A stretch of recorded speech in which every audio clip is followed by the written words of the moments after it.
Good morning. I'm George Neshek, President and CEO of Care for the Homeless. We're a provider of healthcare, shelter, and social services to homeless and unstably housed people in New York City. A key part of our mission is to prompt discussion about important policy issues that impact the people that we serve and impact policymakers and decision makers who determine the services that we provide to the people that we serve. And so we've instituted a series of policy seminars in which we prompt those public dialogues about these important questions. This morning, we will be addressing one of the most salient questions we are facing as providers today, which is the disproportionate impact of the COVID-19 pandemic on people of color, on people with low incomes, and on people experiencing homelessness. While we might have thought that a respiratory pandemic would impact communities across our world equivalently, that has not been the case. There's been a disproportional impact on the populations I noted before. And so the purpose of this morning's webinar is to flesh out some of those disproportional impacts and perhaps even more importantly, begin to discuss possible solutions to how we might create less disparity among people of color, among people of low income, and among people experiencing homelessness going forward. We hope to prompt a discussion about solutions to these problems that we can implement fairly quickly. We're very, very lucky to have a first-rate panel to engage in this discussion this morning, and we will introduce them to you shortly. I'd like to remind all the participants that there'll be an opportunity for Q&A at the end of the session. There's a Q&A function on the screen that you see in front of you, and we ask that you submit your questions through the Q&A function, and we've got folks who will facilitate that discussion. I'd also like to remind you that there'll be a short survey at the end of this webinar. We collect data about people's experiences of our webinars at each one of them, and we've translated some of those constructive comments into changes that we've made. So we're very much interested in hearing what you have to tell us. It might be something about how the facilitation of the webinar or about future topics. We'd be very happy to hear from you. It's now my pleasure to introduce Dr. Pamela Riley. Dr. Riley is the Medical Director for the Department of Healthcare Finance. She oversees medical administration and quality of care in the District of Columbia's Title 19 Medicaid program, CHIP, and the Alliance programs. In addition, Dr. Riley is an extremely productive and wonderful colleague as a member of our board of directors here at Care for the Homeless. She is the chairperson of our CQI committee. I could not imagine a better person to facilitate this discussion this morning. Pam, thank you for joining us and welcome. Thank you very much, George, for that introduction, and good morning, everyone.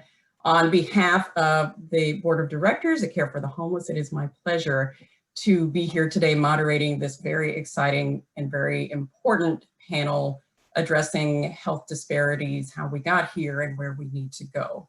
Our goals for today's panel are to achieve a better understanding of the very real impact of policy decisions on health disparities in vulnerable communities in New York State, and to discuss what we need to do to move forward to ensure that we can achieve health equity, in particularly for those experiencing homelessness.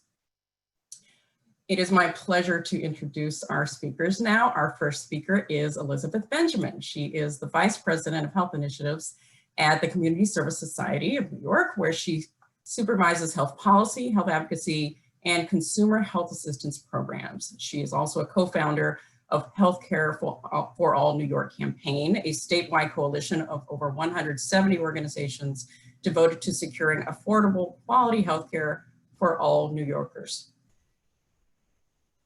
Our next speaker will be Christina Ramos-Callan, who is a program manager at the United Hospital Fund, where she works to foster clinical and community partnerships in the healthcare delivery system to address the social determinants of health. She is the co-author of numerous briefs, including the COVID-19 ripple effect, the impact of COVID-19 on children in New York State, and was lead author of UHF's recent framework, encouraging development of health and housing partnerships in New York City.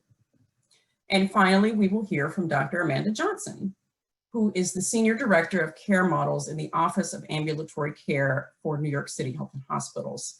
In this role, she leads the design, implementation, and evaluation of programs to care for people exposed to the criminal justice system or experiencing homelessness. She currently serves as Director of Isolation for the Test and Trace Corps. She continues to care for patients at Sydenham Health Center, where she offers integrated primary care treatment for substance abuse disorders. We hope that the three perspectives that these speakers can offer, from the policy perspective down to clinical care delivery, will help us to spur a discussion of some of the systemic racial inequities that have led us to these disparate outcomes for COVID-19 and otherwise, and also to identify some clear next steps for where we need to go moving forward to ensure health equity for all. We will have time for questions. At the end, we ask that you submit your questions through the Q&A function, and we will answer them if time permits. I will now turn to Elizabeth Benjamin. So Elizabeth, thank you for joining us. We want to start with illustrating a high-level systems view of some of the policies that have created and exacerbated health disparities during the pandemic for New Yorkers. You recently published a very important report titled "How Structural Inequalities in New York's Healthcare System Exacerbate Health Disparities During the COVID-19 Pandemic, a Call for Equitable Reform."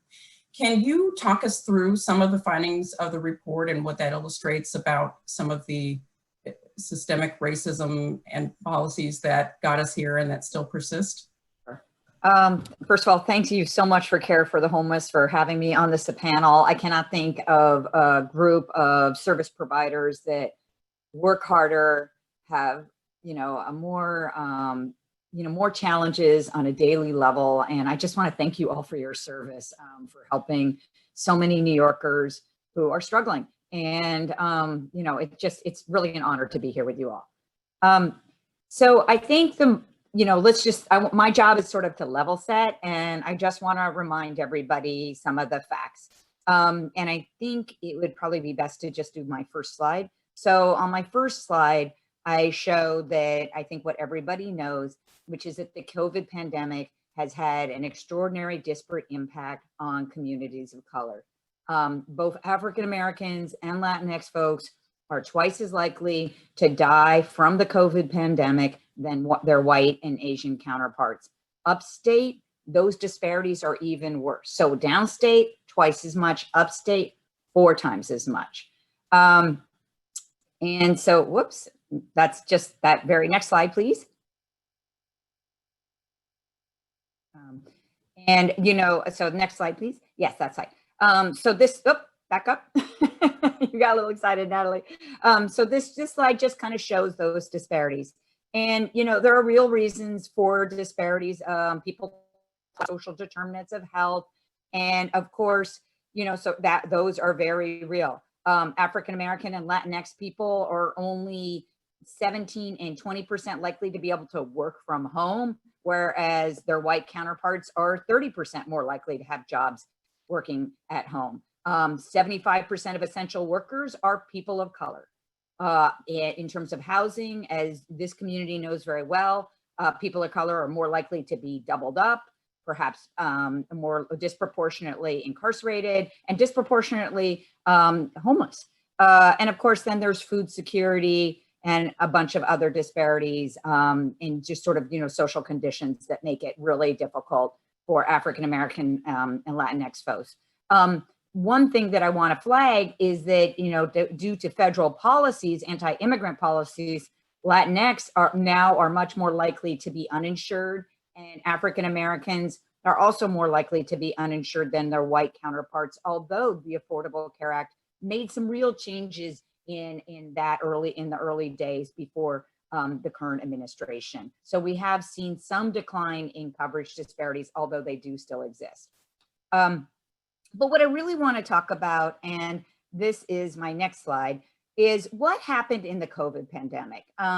I think a lot of us were really aware that in Queens, can you show the next slide? There's sort of a map on the next slide.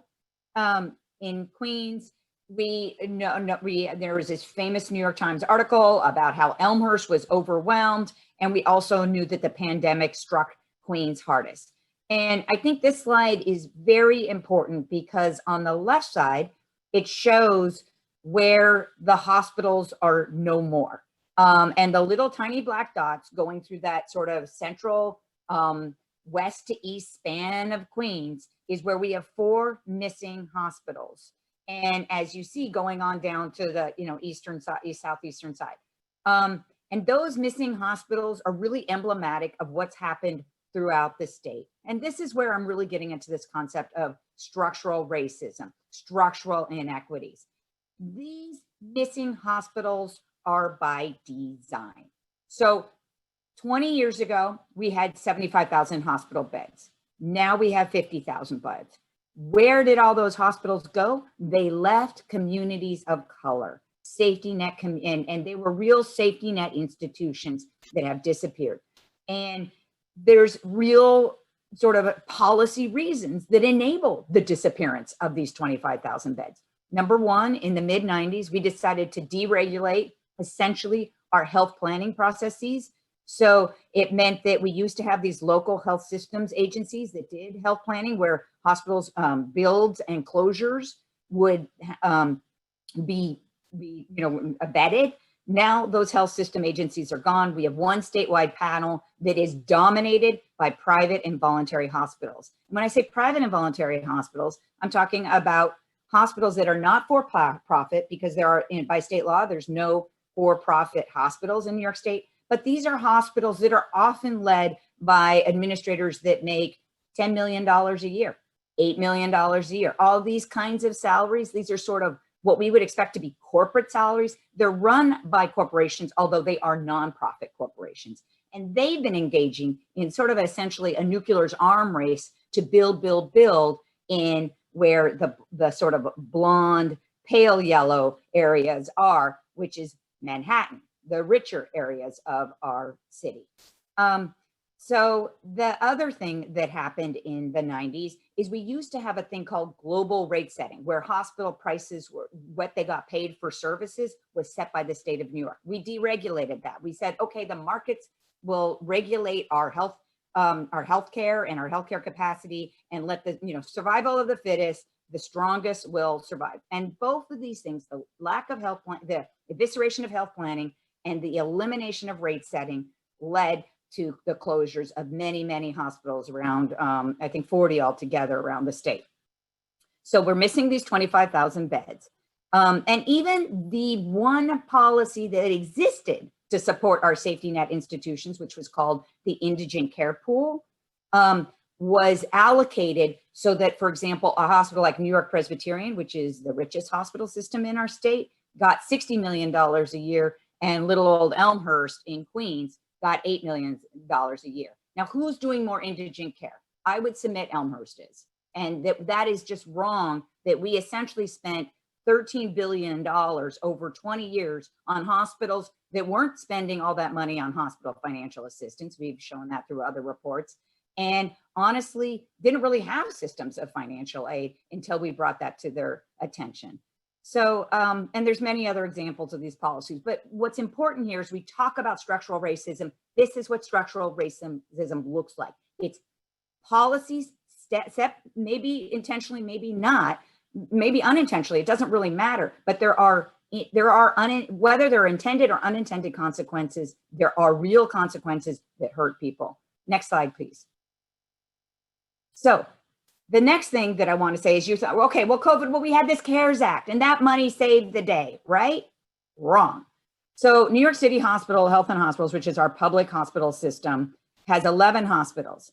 They did get the most CARES Act funding. They got $745 million, except that it was spread around 11 hospitals. So that meant they got $67 million per hospital. New York Presbyterian, which is on the Upper East Side of New York, and did some COVID cases, but I would submit not as many as Health and Hospitals, although we don't know because the data has not been released, got $570 million for one hospital. Why? They were allocated based on the funding, the federal funding was allocated based on what you had done in Medicare. Well, New York Presbyterian had done a big book of business in Medicare, more than Health and Hospitals. Health and Hospitals does more Medicaid, more uninsured. So the whole, again, that's what structural racism looks like. There's specific policies that have structural racist impact, right? Next slide, please. And so this is the sort of money shot, right? So how many beds are there per 1,000 people in Manhattan? 6.4 beds. How many beds are per 1,000 people in Queens? 1.5 beds. How many COVID cases were there in Manhattan? 12 per 1,000 people. How many in Queens? Double, 22. How much money CARES Act was spent in Manhattan per COVID death? 662,000. How much money spent in Queens? 126,000 per COVID death. When you look by case, it's the starkest reality. $72,000 per COVID case in Manhattan, $7,000 per COVID case in Queens. That's an order of 10 to 1. And that is, you know, this is the kind of policy that we really need to look at more carefully and cry out when we see it, because all of this has a disparate impact about what resources are available to our communities. So on the last slide, there are some policy solutions that we should look at, one of which is providing an emergency COVID health insurance for immigrants in New York State who do not have status. That would really help them, people who have COVID and are immigrants. Other things is we really need to look at the medical debt collection practices. People of color are disproportionately in debt compared to white people. Our so-called private and voluntary hospitals, who are all charities, so-called charities, are very aggressive at suing people. We wrote a report that showed that they have 40,000 cases in the state of New York against low-income people. In a town like Syracuse, we see 41% of people of color having a medical debt versus 12% of white folks.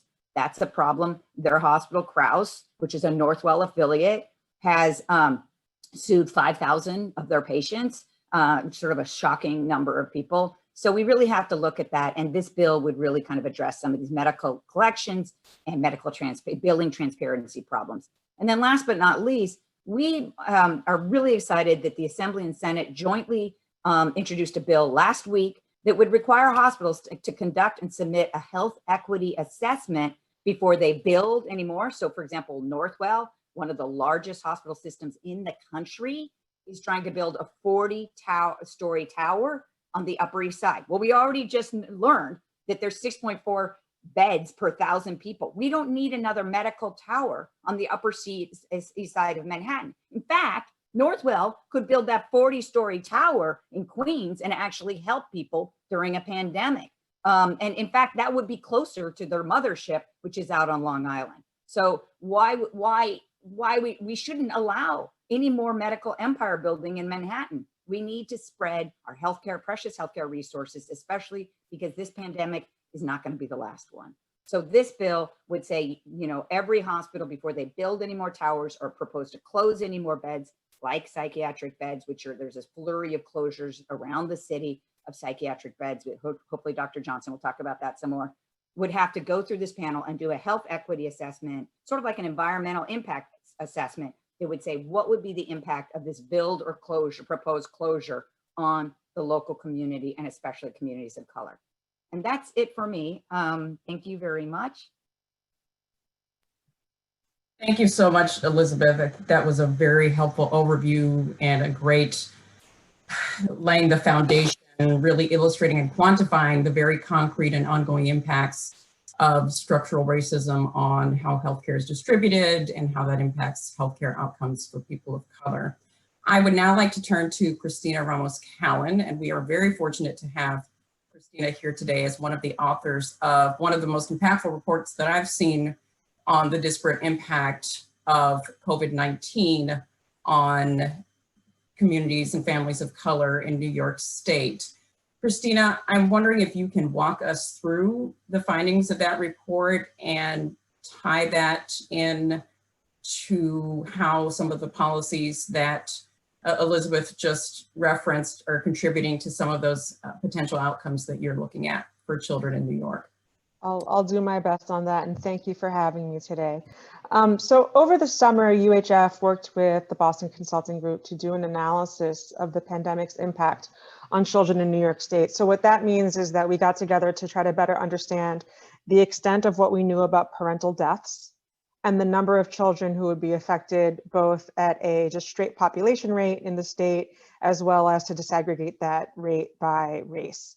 We also wanted to better understand beyond parental deaths what the impact of pandemic-related life disruptions would be, because we know from previous experiences of natural and man-made disasters in the state and around the country that there are long-term impacts that go far beyond just, have like the experience of having COVID-19 yourself as a child and having those that medical impairment or that medical condition, that there are other lifelong impacts that are going to be severe, long-lasting, and racially disparate. So with that said, by our estimate, just for the period of March to July of 2020, we found that about 4,200 children we expect to have experienced a parental death in New York State.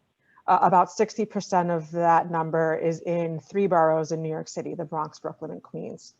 And beyond that number of just the kids who experienced parental deaths, we think that the rate is 1 in 1,000 for the state, but when you disaggregate by race, it's 1 in 600 Black children versus 1 in 1,400 white children. So it goes 1 in 600 Black children, 1 in 700 Hispanic Latinx children, 1 in 1,200 Asian children, and 1 in 1,400 white children around the state of New York. In addition to those kids, half of whom we think will be pushed into poverty or near poverty as a result of a parental death, the kids who didn't lose parents, but who are going to be pushed into poverty or near poverty because of a parental death, is about 325,000. Now, those 325,000 children, if you move to the next slide, please, are in addition to the 350,000 children who are already in child poverty in New York State. When you think about what it means to be in child poverty in the state, the immediate impacts of the pandemic are pushing kids into risk of eviction, pushing kids into food insecurity, causing them to lose employer-sponsored insurance through their parents, and putting them at risk for difficulties with remote schooling because of lack of access to devices, lack of access to consistent internet connectivity. In addition, and not quantified for this study, but an obvious kind of outlier on this whole situation is that there are going to be disparate impacts for childcare and who doesn't have access to childcare, how that is going to affect their ability to get to work or to keep a job, and how that in turn is going to impact their ability to maintain their economic standing for their families. Next slide, please. So in the long term, we're thinking about this as ACEs, adverse childhood experiences. Parental deaths, clearly an adverse childhood experience. Poverty, clearly an adverse childhood experience. Life disruptions, like those experienced by kids during the pandemic, also an adverse experience. They're traumatic, there are large changes in routine, there's unresolved grief that may be occurring in families, there are mental health disruptions that are happening to children. And all of these factors together, we think are going to end up costing the state about $73,000 per child over their lifetimes, for a total impact of about 1.7 billion to New York State's economy. And we worked that out as $13 million of investment required to help with adverse childhood experiences experienced by these kids over the next 60 years. About $300 million just on the life disruptions of quarantines and not being able to move about in your communities and in your societies. There are costs associated with teen unemployment because we know that teenagers who work are also contributing to family income and family revenue so that they can cover household expenses. And this just is going to keep building up. This is in addition, right? This is the 60 years after this initial period where we think that we need $800 million of direct basic needs investment is required just to cover the kids who are now pushed into poverty. So through all of that, we're really concerned about two major things. One, there's an eviction moratorium that doesn't really cover everyone, and there's no rent relief. So tying this all back to the idea of structural racism, right? If we look at a map of the places where most of the cases occur, just in New York City, for example, those are the places that have the highest levels of housing instability. Those are also the places that have the highest levels of eviction risk. Those are also the places that have the highest levels of individuals who can't socially distance in their work and in their jobs, right? There's high levels of service work, there's high levels of retail work, and high levels of poverty. So we're in a position where beyond the disparity in the parental deaths, there's also this disparity of pushing kids into poverty that is clearly going to affect some communities more than others, and where there are clear needs for very direct investment right now on things like rent relief, on things like shoring up household income, and on issues like making sure that kids have the tools that they need to go to school safely and cover the education gap that's happening because of the pandemic. So that's where we are. And a lot of that is tied to where we came from in Elizabeth's presentation, where we talked about the lack of access to care, the disproportionate impact on some communities versus others, and how many people were affected by COVID and whether or not they were able to mitigate spread in those communities because there wasn't, perhaps because there wasn't enough care being provided in those areas. You know, more studies going to be needed on that. But we know that directly right now, just for that March to July period, that's how many kids are pushed into poverty. So that's how much investment we're going to need. And I'll stop there so that we can get to the Dr. Johnson and then the Q&A. Thank you so much, Christina, for that. I think that you did an excellent job illustrating not just the very real impact, but the downstream ripple effect, tidal wave that these disparate policies will create in terms of ongoing risks for economic insecurity, housing instability, and disparate outcomes for people of color. And I think we also see how much these human and financial costs are really unsustainable. I would now like to turn to Dr. Johnson. Dr. Johnson, thank you so much for being here too. It's an honor to have you as a leader, as someone who is really a leader in working to improve healthcare delivery for those among the most vulnerable, including people experiencing homelessness. It would be very helpful for this discussion to hear your perspective on what you have seen and have been seeing on the ground during the pandemic. What are you seeing in terms of the disparate impacts of this? What do you see as some of the healthcare delivery needs or changes moving forward to really be able to address some of the disparate impacts that we see of the policies that have been laid out thus far? Thank you so much, Dr. Riley, and thank you again to Care for the Homeless for inviting me to be here. And I appreciate Christina and Elizabeth's beautiful job laying out so elegantly the structures and the policies that have led to such a disproportionate distribution of wealth and power. This is the foundation that has led to the situation we find ourselves in right now.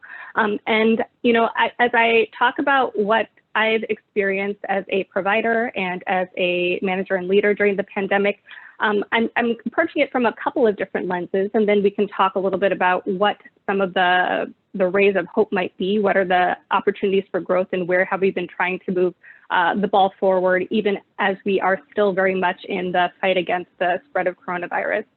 So by way of introduction, I am a primary care internist. So I see patients 2 days a week at a community health center in Harlem.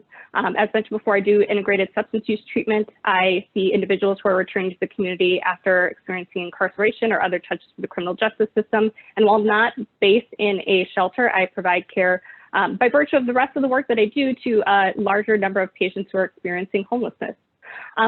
During mid-February, I was tapped to serve as the interim medical director for my health center. And that just happened to be the time when New York realized that it was in the midst of a pandemic. And so I served that position from about mid-February to the end of April. So being both a provider on the ground as well as someone responsible for a multi-site health center and a workforce of 200 plus individuals who are, to the points made before, people of color serving people of color, and also subject to the same kind of fears and disruptions in their life, and structural forces that put them at exposed risk at the same time that they are trying to serve their communities. These things have played out in a really, really vivid and real way for me. I think as I reflect on the ways that structural racism impacted the work that we were doing and the patient experiences that we were witnessing, one thing that comes to mind is how big of a deal access to testing was early on in the pandemic.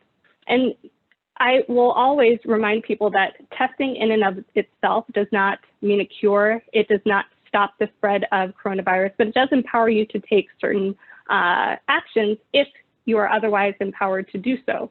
So I think one of the reasons that access to testing became such a big issue of health equity early on in the pandemic was because it gave an individual the ability to take themselves seriously. So one of the things that was heartbreaking was being on the phone with individuals who were being asked to make an impossible choice.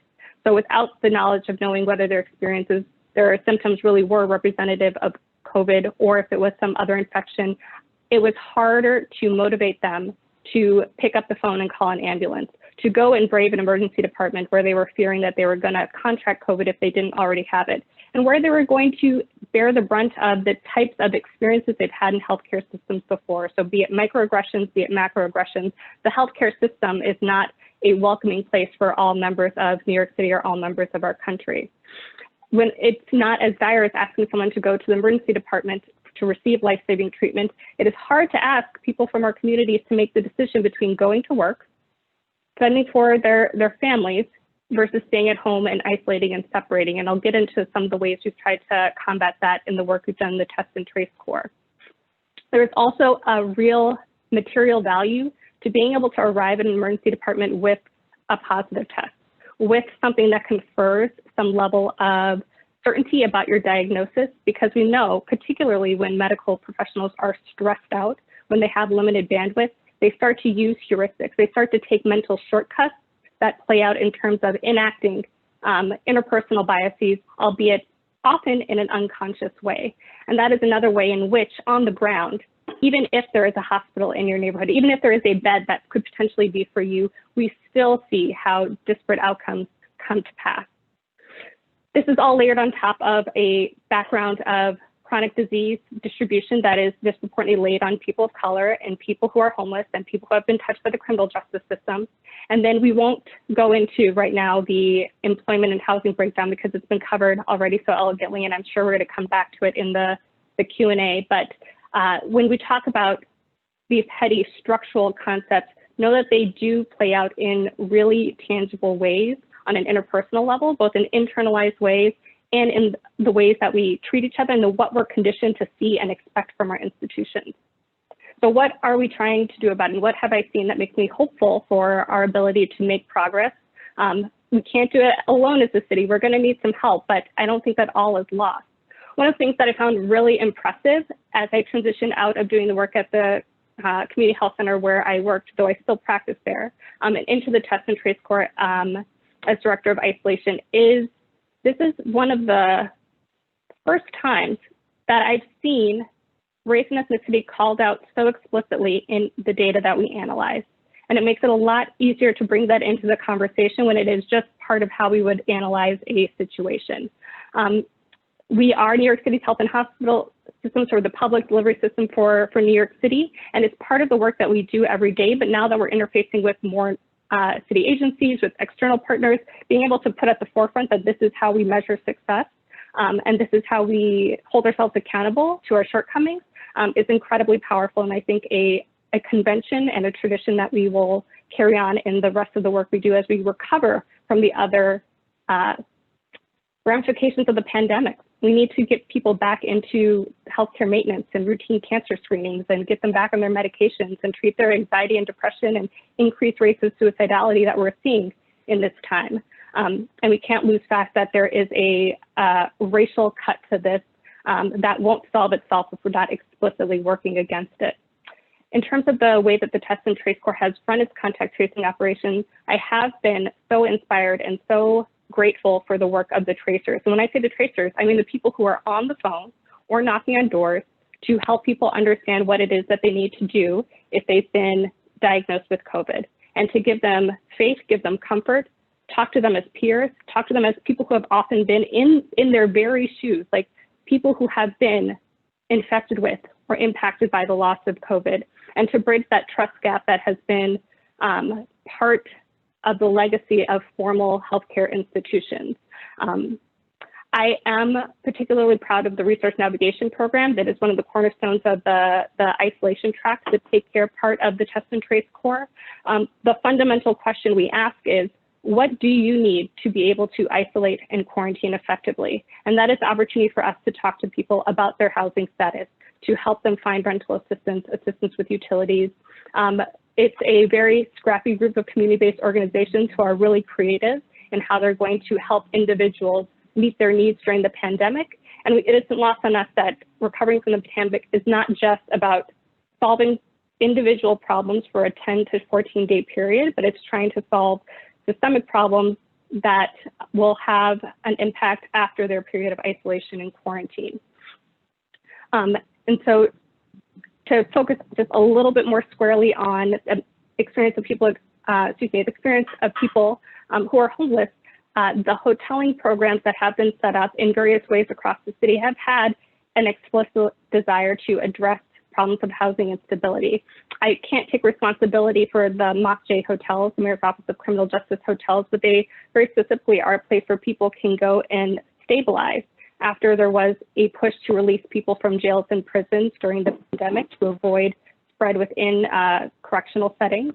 And they were very admirably anchored by community-based organizations and have actually had an extension of their contracts so that people who are coming into a very tough situation, even in the non-pandemic times, have a little bit of additional support and aren't faced with housing instability on top of everything else, as many of the settings that they would previously try to go to weren't available to them. And as we run our hotel program for the Test and Trace Corps overall, we have a particular focus on where are people going next and ensuring that we're catching folks who are at risk of losing their homes and trying to make an impact, put them on a path back to stable housing during the time that they're with us in isolation and quarantine. Outside of the Test and Trace Corps, to get back to a couple of things that people have brought up before, the complex care clinics are the particular model that we have within health and hospitals for serving people experiencing homelessness. And while I will say that by and large, we had to reduce our number of in-person visits throughout health and hospitals during the pandemic. We didn't have the workforce to support it and staff the ICUs. We had to control traffic to mitigate the risk of further spread. We were responsible for executing the testing, so that was another place in which we had to shift our resources. At the complex care clinic, we still saw patients in person because they didn't have the option of converting everything to a televisit. This was how they got their care. They were going to show up and be there in person, and we were there for them. On a larger scale, one of the other legacies of the pandemic for New York City Health and Hospitals was an acceleration of the expansion of NYC Care. So NYC Care is the universal access program for people in New York. So if you are unable to qualify for traditional insurance, you can't otherwise afford it, this is an option for you to be able to have access to primary care, specialty care, and prescription medications. We had a rollout plan for all 5 boroughs that we met ahead of schedule because of the mandate of the pandemic. We had people who were leaving the hospital and who were going to have lifelong sequelae of their infection, and they needed a way to be cared for that was not going to be determined by their residency status. And through that, we've been able to serve now 30,000 members with over 100,000 visits, both in person and televisits. There is so much more to talk about, but I'm going to pause here and let's get to Q&A. But happy to be able to share some insights as to how this unfolds in one-on-one interactions, how the structural meets the virtual. Thank you so much, Dr. Johnson, for lending your perspective to this. I do think that it can quickly get overwhelming to feel like we have to fix everything. And there's a lot to be fixed for sure, but I appreciate your focus on the healthcare piece and what you were seeing on the ground. With that in mind, I just want to, I know we started top down sort of policy system level to the healthcare system level. I just want to ask a question of all of you that I think is a little bit in the reverse, but, and you've all touched on this, but Dr. Johnson, starting with you and then moving up to Christina and Elizabeth, you talked a little bit about like what is needed on the ground. What in your work kind of designing healthcare delivery for, and in particular for this very vulnerable population experiencing homelessness.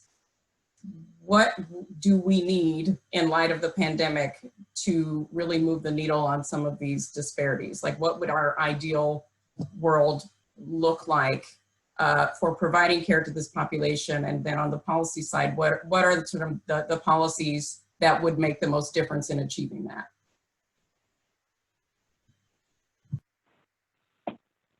So I don't want to steal the thunder from other panelists, but this is a time where we really absolutely have to put our money where our mouth is. I think we had two really big hits to our ability to exercise our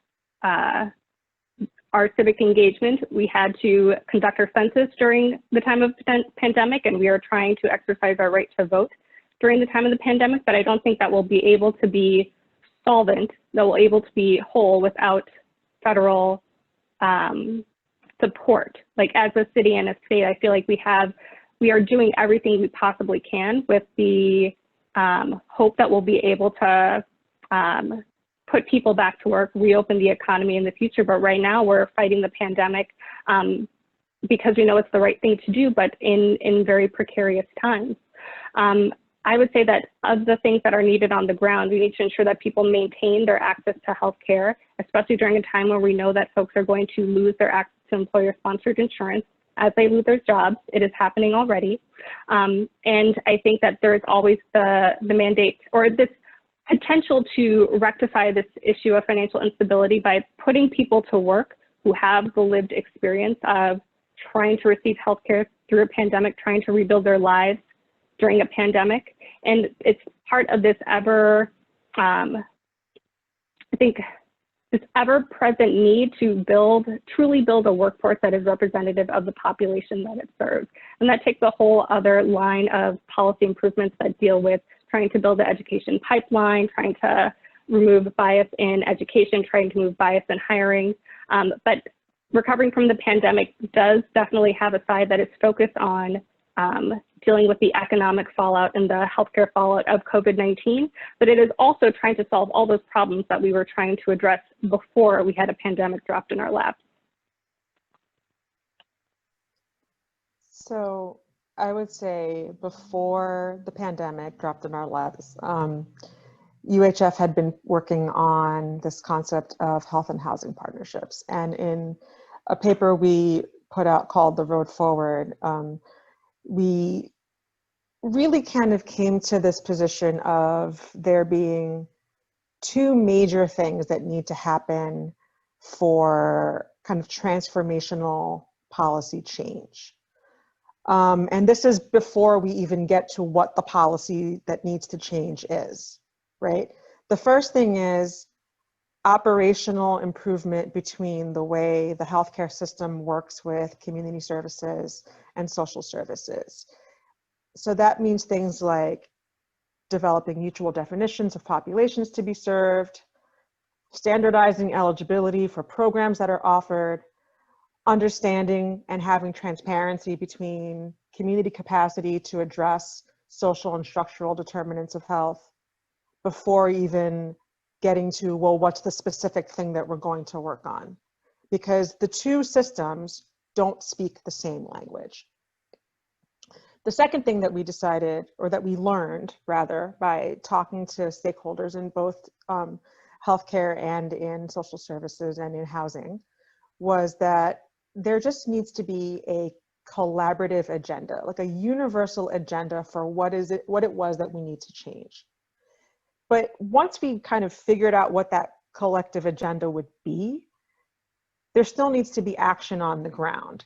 And that action has to translate into information and advocacy that will make it up to the highest levels so that you can actually push change.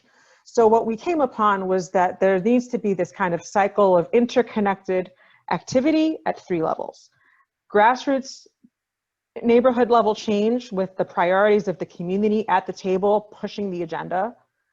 Community-wide partnerships that are able to kind of aggregate all of that activity into almost kind of convert it into a language of outcomes and priorities that could then get kind of translated up to policymakers at citywide and statewide levels to help kind of figure out, okay, we've got mass activity in this area. Now we can start to, figure out where do the resources need to be injected and how do we turn that into permanent and sustainable solutions. Without having those translators in the mix to push those community priorities, we're not able really to effectively get the conversation of what's happening in East New York and what's happening in Hunts Point and what's happening in Corona and what's happening in the Lower East Side up to the top levels of government so that we can turn the levers and push for policy change. So one of the best examples that we saw of this was during the pandemic. The Health and Housing Consortium, which is a group that does technical assistance and advocacy for housers in the Bronx and in Brooklyn and a couple of other places in the city, started holding these COVID-19 town halls where they were able to get everybody on the phone, people from city agencies, people from the hospitals, people from housing and homeless services, on the phone at the same time to talk through what are the issues we're having today in solving these problems for individuals who are going into and out of the hospitals, who can't isolate, who can do this, who can do that. And through those town halls, they were able to, in real time, solve problems.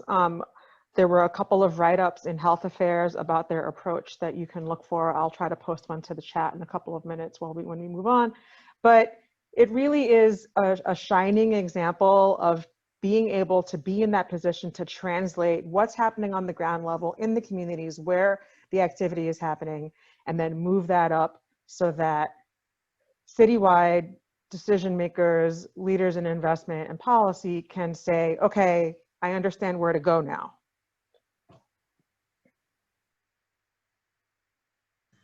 Excellent. Elizabeth?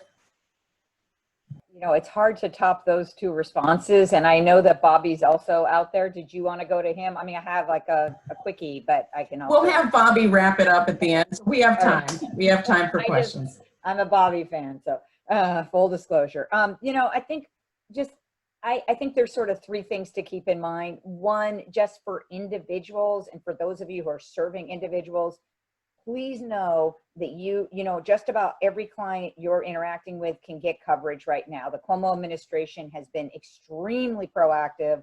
They've extended open enrollment, I think, for the entire year of 2020. So if you want to get coverage and you can go to the marketplace, you can go to a local navigator and get enrolled into coverage. And, so to the great credit of the Cuomo administration, they really have knocked it out of the park. They've rolled everybody over in Medicaid to keep renewed, keep everybody on, so we're not losing people off of Medicaid right now. They've really embraced keeping and maintaining people in health insurance coverage. And I think that's an important, component of all of this that we shouldn't ignore. The other thing I would like to say is, tell your story. If you're experiencing a health equity issue, or if you feel like you aren't being treated right by a provider, or if you aren't able to access care, we have a social media forum called Read the Patients. You can upload your medical bill and tell us why it's wrong, or you can tell a story, tell us about your COVID story. We did a whole series on tell your your COVID, your epicenter story. And I think that's really powerful, getting these videos and getting real people's experience out there. And then most importantly, get political. Take your story, go to your local city council member, go to your local assembly member, go to your local senator, and tell them why this healthcare system is not working for you and what you'd like to see, what would work for you. And so that would be my answer to this question. Thank you all very much.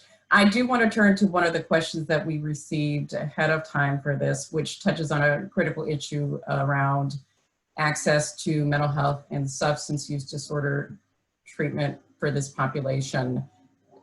From each of your perspectives, what are you seeing in terms of, in spite of the availability of telehealth, what are you seeing in terms of disparate access to mental health and substance use disorder treatment, and where do we need to go from here that will make a real difference, particularly for these most vulnerable groups that we're talking about and for people of color who may not be willing or able to have as ready access to these types of services? I'm happy to start unless someone else wants to talk about treatment. Okay, great. So I think the takeaway is during the scramble of the pandemic, we had this really fortuitous loosening, or I would say, like the regulations started to actually approximate the needs of reality. And we got to operate under that context, and we're at risk of going back to these unnecessarily sclerotic and barrier-laden practices that we had before. So I'll talk about kind of two things that were happening, very apparent to me in my clinical practice during the pandemic. So I was getting an increased number of people getting referred and successfully navigated from jails and prisons into primary care to an extent that was disproportionate to all comers in my practice. And then the second piece of this was being able to start people on medications like buprenorphine and naloxone for opiate use disorder treatment during the pandemic. So I was getting people successfully navigated both through televisits and in person. So we were able to figure out how to manage the consents, how to get them newly enrolled after they have their coverage paused during the time that they are incarcerated, and successfully integrated into care. And then for a lot of the substance use treatment, we had the option of doing buprenorphine inductions remote as their first visit, which was not something that we had done before. Even though we like to think of ourselves as some of the more tolerant and harm reduction oriented practitioners of the field, it was really standard practice to have people come in and do a heart-to-heart about keeping your medicines in a safe place and doing your urine toxicology. And then when we sat down, we're like, we could have people dying of overdoses because their tolerance is lower and because their supply is cut off and because of all of these other things that are happening on the supply chain side of the opiate commerce during a pandemic, or we could just start them. We realized that we actually can do a lot of these things over the phone or by video, and that has been a really important way of maintaining people during the pandemic for treatment of their substance use disorder. And I will, as I always will say, we've really gotten ourselves into a much better place with opiate use disorder, and part of that is there's quite a bit of federal funding and there's a lot of local attention to this pandemic. We never talk about alcohol. We rarely talk about stimulants. And so that still is room for improvement. And we also should be thinking about which communities are disproportionately affected by certain types of substance use disorders. But it is hard for me to think about going back to a place where I don't have this flexibility with clients who need a little bit more flexibility in how their care is delivered. I will say that some of the challenges that we faced, however, did have to do with access to phones. I think it is fair to say that we like to think that nobody has phones, and if we do anything through a video visit or through a televisit, it means that no one will have access to it of the people that we care about, and that's not quite the case. However, people might have access to a device, but don't have access to the minutes or don't have access to the bandwidth that we're starting to use to deliver some of the treatment modalities. So you can do a voice call and have a visit, but if people are running low on minutes or don't have the coverage in their area, it makes it a little bit more challenging. So that is one issue related to in the midst of this amazing flexibility in being able to start care. And then the other issue is a little bit more specific to people who are residing in shelters and just not having a private place for them to go and have these conversations with their provider. So I had better luck getting in touch with people, but sometimes our visits were truncated. Sometimes it took a little bit of navigation with their on-site social worker. And then there were people who were lost to follow-up just because their shelter that was in one place got moved to another location and they didn't have that same sense of supports that helped them connect with their provider. Mental health treatment is a little bit different, but overall, the regulations have been relaxed so that people have the ability to initiate a relationship with a mental health treatment provider without having to have an in-person, face-to-face as their first encounter, and that has been transformational for patients overall, but also specifically in the hotel where we see people coming to us because they had needs unmet in the community, and part of their need may be a mental health issue. Christina, did you want to go? Yeah, I'll quickly say that, you know, we didn't, as we're not clinical providers, right? So I can't speak to the treatment options. What I can say is that we know that ACEs, adverse childhood experiences, are indicators for increased risk of chronic conditions in later life. We know that adults who have had experience of trauma and adverse childhood experiences are also at higher risk of developing mental health and behavioral health diagnoses. One of the things that we did not quantify specifically for impact, or New York State kind of long-term fiscal impact, but that we know is an issue coming up from the literature that we studied as part of this report, was that there's an overall rise, and there will be an overall rise in the need for mental health services among these youth when you think of them relative to the way that we've looked at kind of emergency response, disaster preparedness, resilience studies from past epidemics. We also know that schools are the sole source of mental health care for about 35% of students. And that lack of access to schools, while there have been some telehealth services through schools for, you know, kids who are getting some more intensive interventions, the prolonged absence from school only introduces gaps into that service. So we have to really just be careful around thinking about and investing in those long-term mental health needs, because as the longer the pandemic goes on, the more children are going to be introduced into these situations, into these traumas and these adverse experiences. And then I'll turn it over to Elizabeth. So CSS is really lucky to partner with the Office of Alcohol and Substance Services and the Office of Mental Health at the state level. And we run the state ombuds program for health insurance consumers who have mental health and substance use disorder issues. And our phone number is 888-614-5400, toll free. So feel free to call. I think one of the things that is really real is that there's mental health, substance use disorder parity issues with our insurance system does not fairly treat mental health and substance use disorder services with health services. I mean, that's just a fact. There's report after report of that, and we've had to pass law after law on that. One of the major things, I'm so glad that Dr. Johnson talked about telehealth. One of the major things that the Cuomo administration did was they issued guidance telling the insurance companies and the providers that they couldn't charge copays for telehealth. And that copays, you know, having to pay upfront before reaching a provider is such a barrier. And so I'm really hoping moving forward in this, now that telehealth is like finally like busted through and we're all using telehealth, and it's all those barriers that existed that were impediments to telehealth. And it's certainly not the be all and end all, but it's a great way to get people services pretty fast and pretty, you know, safely in this environment. Not having a copay for that is just sort of mission critical. The other thing I wanted to say is I'm really glad that Dr. Johnson talked about universal broadband. I think this is absolutely paramount. We see many, many consumers unable to get access to providers or to be able to use their phones or the internet adequately because we don't have universal broadband, not just in New York City, but statewide. And I think that's something we really, really need to invest in so that everybody has equal access to healthcare and all care.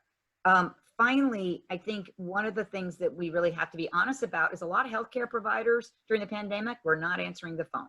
And, you know, maybe they were overwhelmed, maybe they had fled, maybe they were shut down, but we really need to figure out a way to have services up and running when the pandemic comes back and to ensure that doesn't happen again. And, you know, I think that means we really need our health insurance companies really investing in their networks and making sure that there are providers answering the phone when we need them. Elizabeth, that's an excellent segue into our next question from one of our audience members. Can you please address the role of private health insurers and the role that they have played as an impediment to receiving care? And you've touched on this already, but what changes would you like to see in the nation's health insurance system that would alleviate some of that? You know, I mean, let me count the ways. I mean, I'm actually a fan of insurance. I think, you know, in our current system, you know, if you don't have health insurance, you're really up a, you know, creek without a paddle, as they say. So I think if we're gonna, you know, there's really two routes here. One route is to, you know, come into conformance with the rest of the industrialized world and have the government regulate and run health insurance. You know, in New York, we call that the New York Health Act. It's a proposal that's, you know, passed the assembly many times. And, you know, I think the governor is not enthusiastic about that. I think a lot of our health care providers are not, and insurers are not enthusiastic about the specter of a single payer program in New York State, but that is one very real option. Another option is to build on what we have. And we have some really successful insurance models. And I think this is sort of, if there is a Biden administration, I think there really are some things we can do short of, you know, going big and going all in on Medicare for all. We can make the Affordable Care Act more affordable. Right now, you know, the standard plan only pays for 70% of, you know, your healthcare costs. Biden has proposed moving that up to 80%. Biden's also proposed having better tax credits. Our very own Senator Gillibrand has said, look, let's build on this thing called the Essential Plan that's been so successful in New York State. We have 800,000 people with zero deductible, low cost sharing, you know, either $20 or free health care up to 200% of poverty. So that's $24,000, $25,000 a year for a single person. Let's build that out. Let's move that up to $30,000 a year. Who wants a deductible anyway? No one. No one wants to pay a deductible. People just want to get care. So we shouldn't be putting cost as a barrier to getting the care that we need. On the hospital side of the house, maybe it's time to go back to rate setting. You know, we've had this 20-year, 30-year experiment with, you know, survival of the fittest, let the market forces, you know, prevail. And what do we have? We have, you know, North Shore trying to build their giant tower on the Upper East Side of New York and everybody ignoring Queens.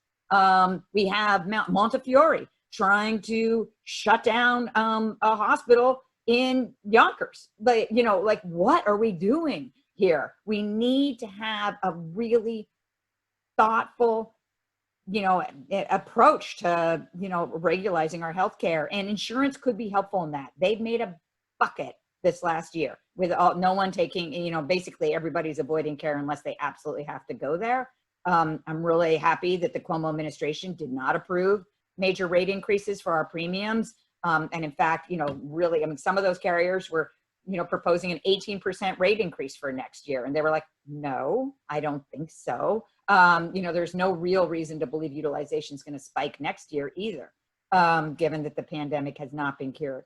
So I think we really need the carriers to step up and really rethink their products, get rid of this cost sharing barrier to getting care. And I think really restructuring the benefit packages so everybody who has diabetes gets whatever they need when they need it, like no cost sharing for any kind of diabetics, equipment, testing, anything.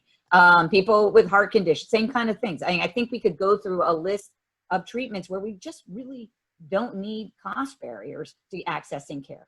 So that's what I would say is really build, you know, the most practical thing to do for the next 4 years is really, you know, build out and make healthcare more affordable for people, because it's really not working. And I'm not just making this up. You know, we touch 130,000 New Yorkers' lives every year, either enrolling them or helping them use coverage. And we've seen a tremendous spike in people not being able to afford care, and people being sued, and people not understanding their bills. And our system is just too chaotic. It isn't working for people. We must reform it. I love that there's no shortage of passion on this panel. So I do want to turn to another question that we've received about using community health workers. And actually for all of you, the issue that was raised in the Q&A was about what about using community health workers to help people navigate the system. Community health workers is an issue that I know New York has done a lot of work in, but I do think, and I would love to hear from all the panelists too, that in some senses this could be the key or something that is essential to really being able to address some of the fundamental disparities in people's willingness to access care, and to address some of the less tangible but very real cultural, social impediments to accessing the system, whether it's reluctance to do so, whether it is the the interpersonal racism, a number of issues. I would love to hear what this panel's thoughts on how community health workers can best be used to address disparities in accessing care and health outcomes. Perhaps I'll start with Dr. Johnson. Absolutely. So I think one of the things that has made some of our work with the criminal justice system as relatively successful as it's been has been the fact that the programs have been centered on community health workers.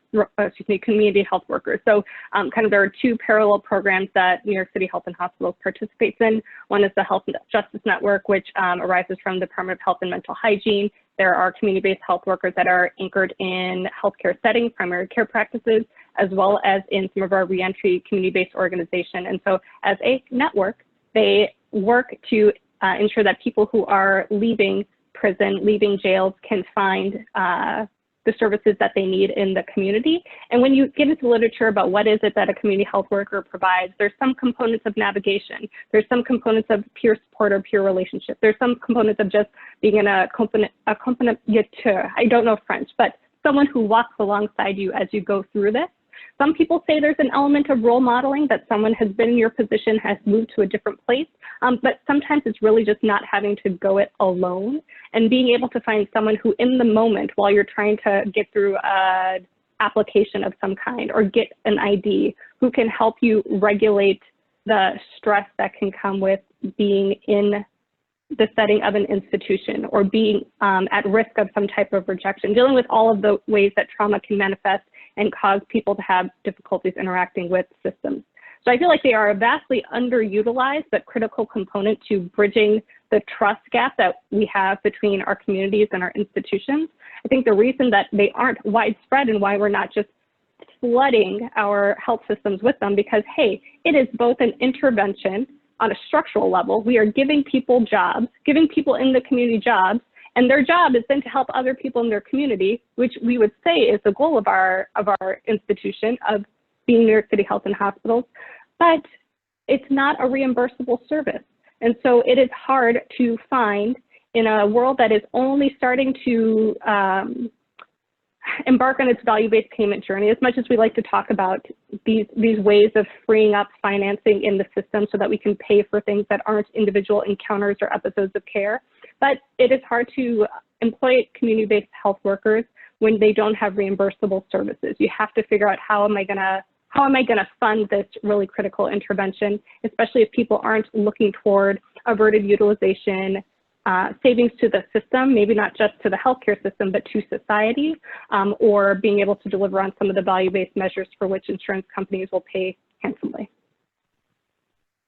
I'm going to go ahead and hard agree with Dr. Johnson's comments. There's this concept of the wrong pockets syndrome, wrong pockets problem, where investment in one service accrues savings to a different service. So in a place where there is I'm not going to say it's an oversaturation of the market, because as we saw from Elizabeth's presentation, there are lots of places where there isn't enough provision of healthcare.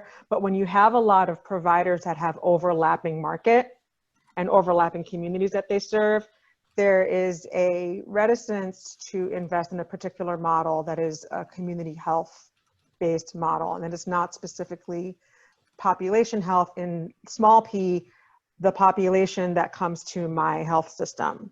Right? So if I live in Manhattan and there are 5 different health systems that I could go to, but I need a community health intervention from a community organization, and that community organization has relationships with all of those health systems, who do I charge that service to?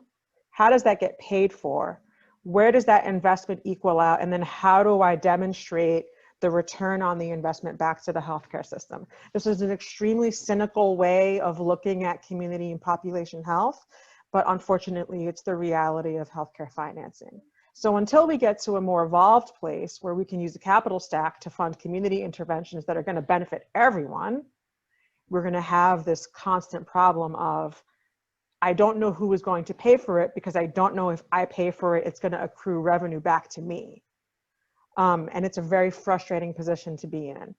That said, there's also, while I love community health workers as credible messengers and as peer navigators and as members of the community to help us bridge some of those cultural gaps, I also am concerned with the onus on the service organization that is training that worker, who then may experience churn in their workforce, because let's just face it, human services and social service organizations are not well reimbursed for the services that they provide. And the workforce turns over a lot because of that lack of investment in their employment. Not necessarily the fault of the organization that's doing the work. Probably, more likely that there isn't enough on-time payment of contracts, that there isn't enough just investment in education and understanding of the value of the services as they're presented to the community, so that there is an entire sector whose work is undervalued. And Elizabeth, we have time for one quick word before we turn it over to Bobby, if there's anything you'd like to add. I would just say that, we partnered with the City Department of Health in East Harlem to do a place-based initiative that paired community health workers with our health advocates. I think community health workers are really good at working on the physical health of the people and hooking them up into systems of care. But we do have all of this living in an insurance system and a privately run health system, and where, hospitals won't see you unless you have a health insurance card, or, a doctor won't see you unless you have health insurance, and where you often have medical bills that you can't deal with. And so we found having health advocates paired with community health workers was really important. And these health advocates are very literate about health insurance, medical debt, negotiating bills, getting claims submitted. That's the unfortunate reality. That isn't a thing that we can really saddle community health workers, which are worried about A1C levels and, nutrition and physical education projects. And so I think this marriage of health workers and health advocates is a really great and interesting model. Thank you all so much. Unfortunately, we are out of time for Q&A, but I hope everyone can join me virtually in thanking our outstanding panelists. I think you all did an amazing job of laying out the issues, both from a systems level, policy level, and a healthcare delivery level, and not just giving us things to lament, but also giving us some clear, concrete steps forward as we really attempt to rectify and address and prevent future disparities for minority, people of color populations, and really create a more equitable system moving forward. So thank you. I will now turn it over to Bobby Watts for our closing remarks. Hello, thank you everyone. This was a great conversation. I apologize for my technical difficulties. Elizabeth, good to see you, and everyone. I really enjoyed the conversation. I apologize for the technical difficulties. I purposely came into the office to do this. Little did I know AT&T was working on our building, so it affected the video and the landline, but I'm glad to be here.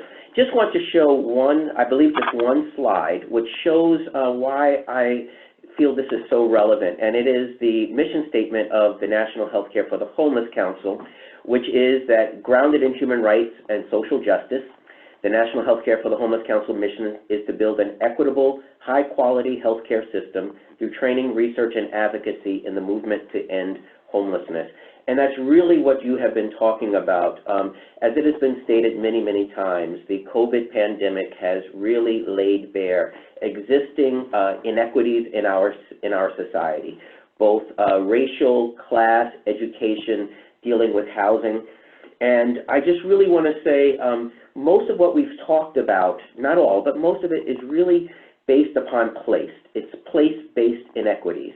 And I really want to state that what I call the granddaddy of all inequities in this country, what so many of them stem from, is really segregation. The history of segregation in this country and its after effects, and it's not just its after effects, it's continuing practice of segregation in this country. And just want to talk about how that impacts much of what we've talked about in terms of health inequities, and also particularly around homelessness.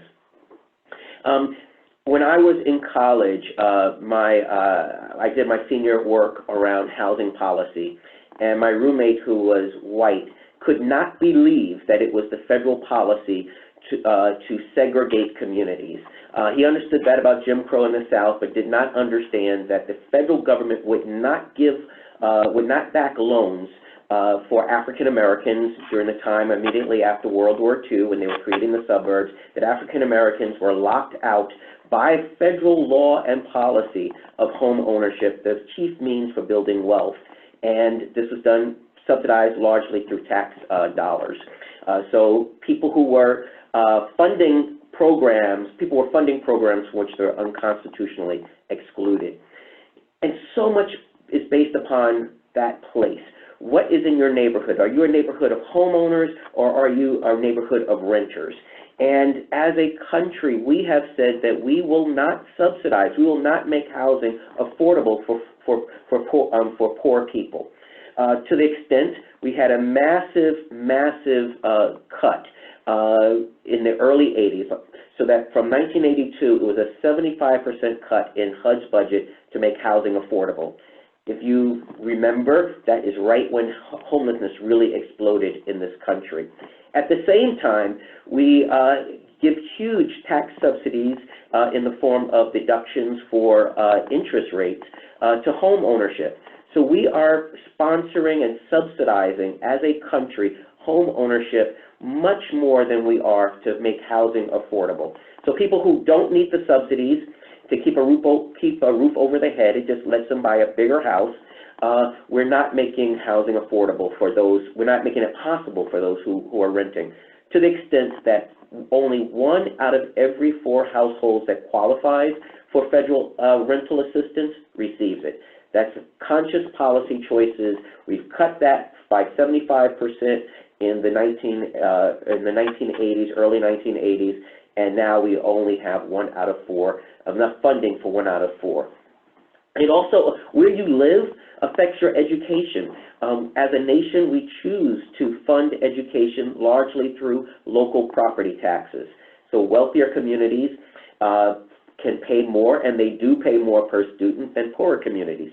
So what is it supposed to be a great leveler, public education, in fact, exacerbates inequities. And because so much of where you live is based upon race, based upon the history of this country and its policies, it exacerbates racial inequities.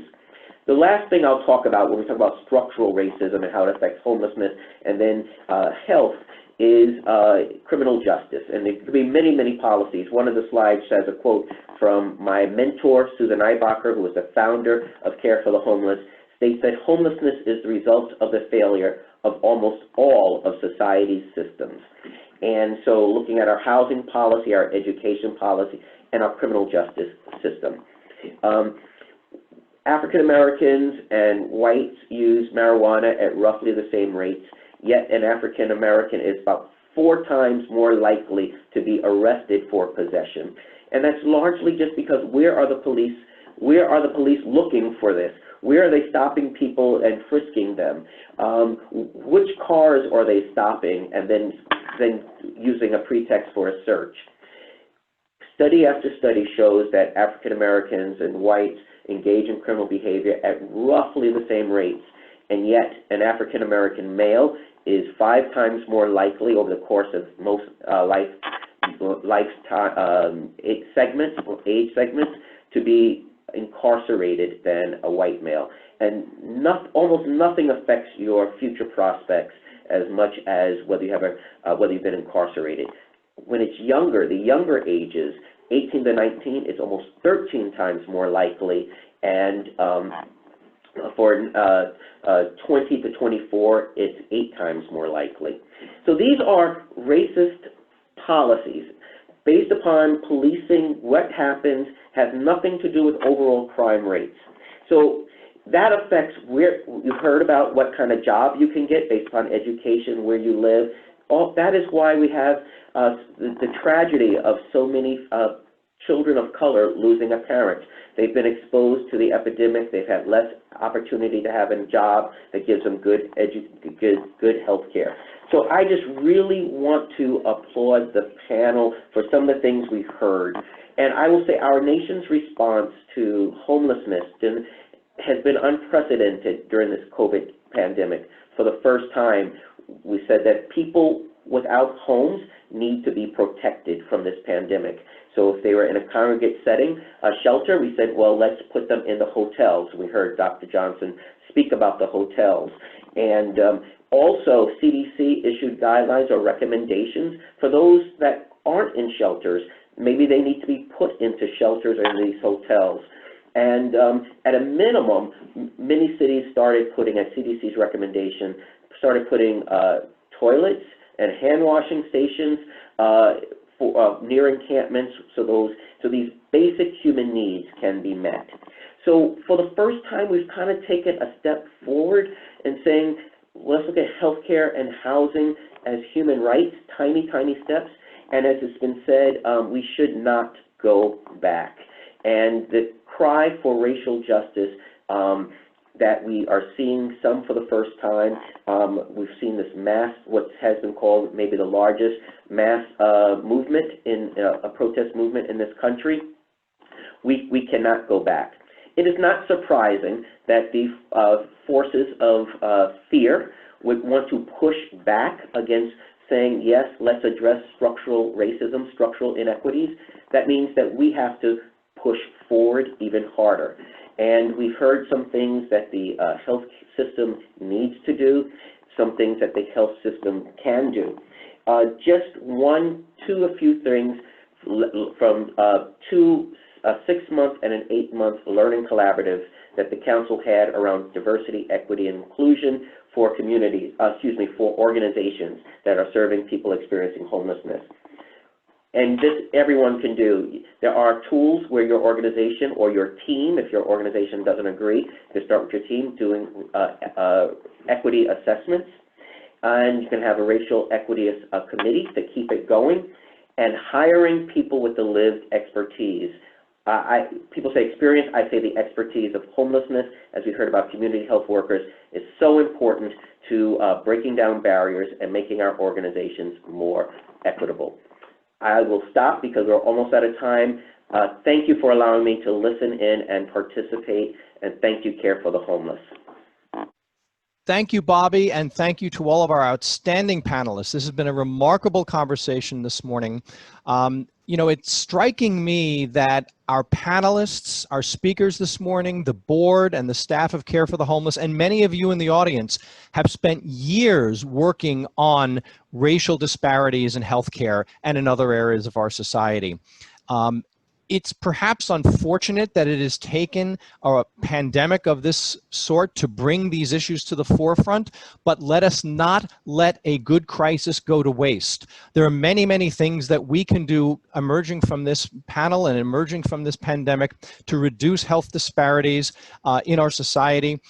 We cannot, as Bobby said, return to normal, because normal wasn't very good. Let's make something better. Thank you all. Please submit your reviews in our survey form, and we hope to see you all again at our upcoming policy forums. It is really a very great opportunity and a privilege for Care for the Homeless to be able to host these public dialogues about such important issues. Thank you.